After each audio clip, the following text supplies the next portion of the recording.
पतिं सुरगुरुं वन्दे जगत्कारणं वन्दे पन्नगभूषणं मृगधरं वन्दे पशूनां पतिं वन्दे सूर्यशशाङ्कवहिनयनं वन्दे मुकुन्दप्रियं वन्दे भक्तजनाश्रयं च वरदं वन्दे शिवं शङ्करम् ॐ मृत्युञ्जयाय रुद्राय नीलकण्ठाय शम्भवे अमृतेशाय शर्वाय महादेवाय ते नमः।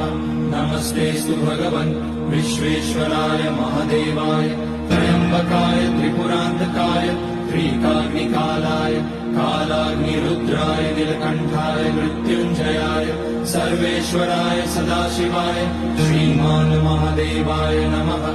ॐ नमः शम्भवे।